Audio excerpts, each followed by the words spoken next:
Сегодняшняя тема актуальна абсолютно всем. Тема интернет-безопасность для вашего ребенка. Сегодня буду говорить информацию, которую обычно не говорят, которую обычно боятся озвучивать, да, и проговаривать такие серьезные вещи. Так вот, сначала начну с того, что, да, все наши дети рано или поздно возьмут в руки гаджеты. Я против того, чтобы дети безлимитно имели доступ к YouTube, к телефону, в принципе, да, телефон — это вещь родителей, соответственно, только родители должны распоряжаться ею и говорить, когда можно этим пользоваться и когда нельзя. Но очень многие родители перегибают палку, и у детей есть просто безлимитный доступ к тому же YouTube, когда дети переходят от одного видео к другому и так далее.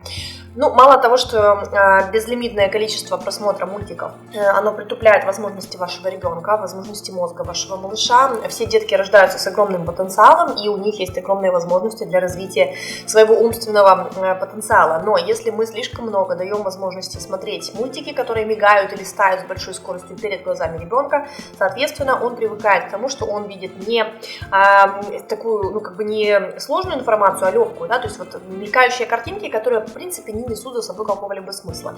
Соответственно, сейчас очень много инфомусора, да, если раньше была проблема в том, чтобы найти эту информацию, на сегодняшний день проблема отфильтровать то, что действительно стоящее, и то, что является инфомусором или не стоящим. Ну, я говорила уже много раз, что проект «Все дети гении» — это о развитых людях, о продвинутых родителях, о развитых и талантливых детях, поэтому я все время подчеркиваю эти моменты, да, что нужно фильтровать, что вы показываете вашим детям, думать, анализировать, какую они несут информацию, эти мультики, эти материалы и все, что вы им даете. Но что касается мультиков безлимитных, они убивают способность ребенка думать, анализировать, и, что еще страшно, они убивают у него возможность развития эмоционального интеллекта. Когда мы говорим с вами про эмоциональный интеллект, мы знаем, что это важная составляющая мягких навыков, soft skills, но это то, что на всех международных конференциях на сегодняшний день говорят, что это важно, это нужно, это будет цениться в современном мире.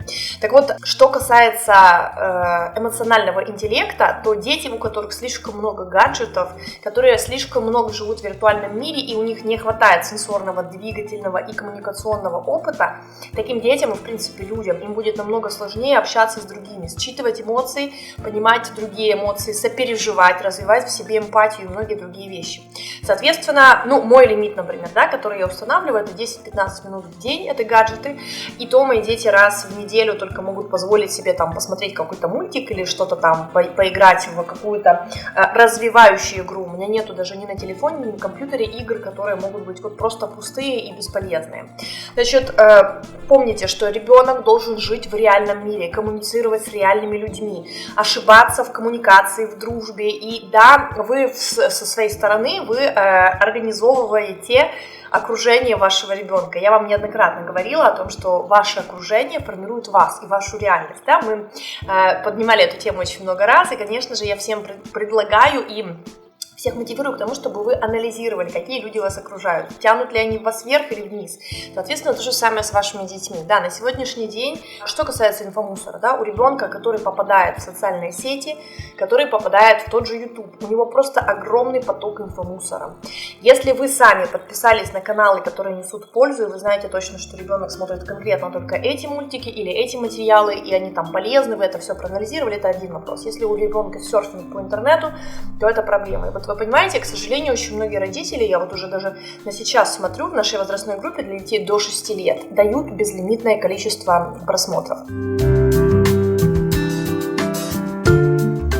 Что касается безопасности ребенка в интернете. Во-первых, когда вашему ребенку 5-6 лет, вы уже должны ему рассказывать, что такое интернет, какие угрозы он несет, как себя нужно там вести, и, по сути, даже создавая эмоциональную связь хорошую с ребенком, вы должны все равно ставить родительский контроль, к сожалению, потому что даже будучи в хорошей связи с детьми в этих вот всех вредоносных группах работают очень серьезные психологи, которые используют методы НЛП и многие другие методы, которые втягивают ребенка во все эти процессы. Я сегодня вам пошагово расскажу, на что обращать внимание, какие симптомы того, что что-то идет не так и так далее. Не ругайте ребенка, не ломайте с ним эмоциональную связь. Почему? Потому что для вас потом будет намного сложнее услышать какую-то проблему, которая у него есть. Как это относится к маленьким детям? Очень много родителей жалуются на то, что дети проходят периоды кризиса. И, конечно же, кризис для всех родителей — это такое страшное слово. Многие не знают, как с этим справиться, многие мучаются от того, что ребенок там где-то кричит, не слушается и так далее. Но мало кто задумывается о сути этого кризиса, да, там период отрицания, период трехлетнего кризиса.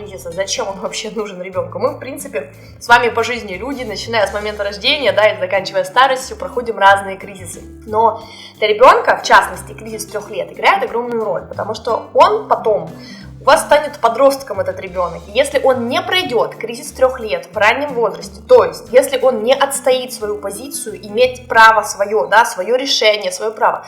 Кризисы, которые вы точно заметите, это кризис 1-го года жизни. Он не первый по счету, но он первый, который вы точно увидите, потому что был грудничок, вроде все делал, как вы говорили, да, и тут на тебе свое мнение начинают высказывать. Хочу, не хочу, буду, не буду, падаю на пол, попадаю в истерику, да, и родители думают, а что такое происходит, где мы пропустили какой-то момент воспитания и развития ребенка, не понимая, что это, особенность этого возраста. Так вот, дальше идет кризис отрицания, негативизма 2-летнего возраста, когда ребенок все нет, я тебя люблю, нет, ты будешь кушать, нет, ты пойдешь так, нет, будешь спать, нет, все нет. Период 3-летнего возраста, да, в чем задача этого возраста? Доказать себе, маме, папе и всему миру, что я отдельный человек, у меня есть свое мнение, свое видение того, как я это хочу делать.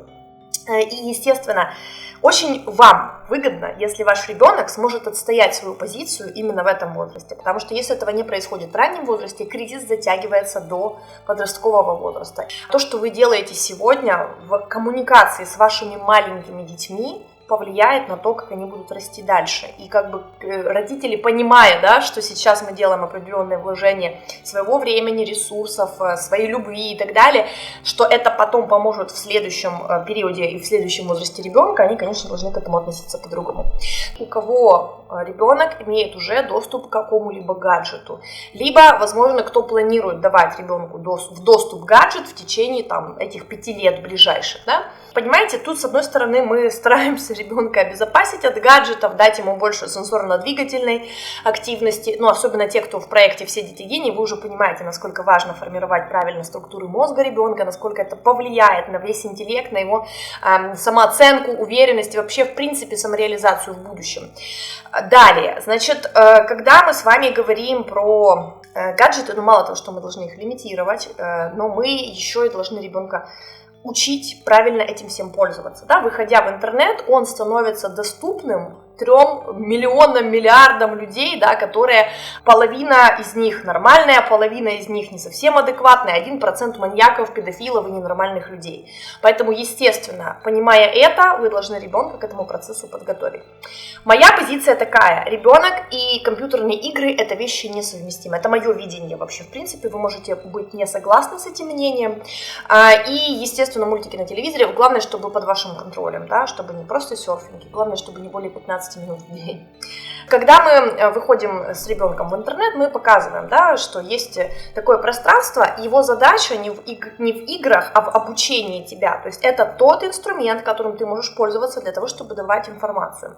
Дети сами по себе очень наивны, поэтому ребенка легко увести из парка. Возможно, вы видели в интернете такое исследование, да, такой, скажем так, тест, когда специальная съемочная группа снимает, как один мужчина пытается увести ребенка с детской площадки. И все дети, кроме одного из 10 детей, проваливают этот тест, ребенка забирают, садят в машину. Естественно, это подстроенная ситуация для того, чтобы проверить, насколько ребенок слышит родителей или не слышит. Так вот, практика показывает, что дети все очень наивные. Ребенка легко обмануть. Ему, сколько бы вы ни рассказывали ему, что не ходи с чужими там, и так далее и тому подобное, он может пойти, потому что ему показали собачку или там конфетку, или сказали, мама тебя зовет. То есть ребенка очень легко обмануть, да, и мы это говорим и в реальном мире, и точно так же его легко обмануть и в виртуальном мире. и вовлечь в те процессы, которые действительно очень опасны для малыша, для ребенка более старшего возраста и так далее. Поэтому в любом случае, да, мы, конечно же, создаем эмоциональную связь, мы проговариваем правила, но параллельно с этим мы сами контролируем процессы и не надеемся на то, что ребенок сможет устоять. Сейчас очень много людей, которые понимают психологию детскую, да, и знают, на что надавить и как этого ребенка увести с детской площадки, вовлечь в эти процессы и так далее. Значит, добиваемся с ребенком полной открытости и прозрачности в вопросах интернета. Объясняем, что если кто-то говорит секрет, значит это уже что-то ненормальное, потому что вот во всех этих группах, о которых я сейчас буду вам рассказывать, очень важно, да, держать в секрете. Почему? Элементарно объясняйте ребенку, что взрослый определит, где ложь, а где правда. Ребенок этого сделать не может из-за того, что он маленький, наивный, у него недостаточно опыта. Поэтому если тебе говорят слово секрет, это слово пароль для того, чтобы подойти к родителям и спросить, а почему это секрет?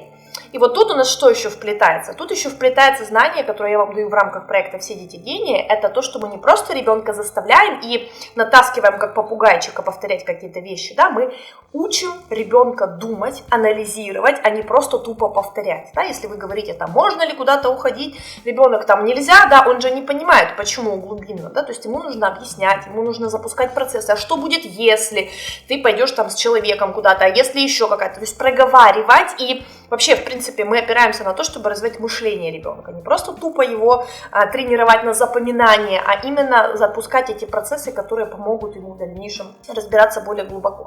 Дальше. Секрет – это уже все, это плохо, поэтому идем к родителям, задаем вопросы. Почему секрет?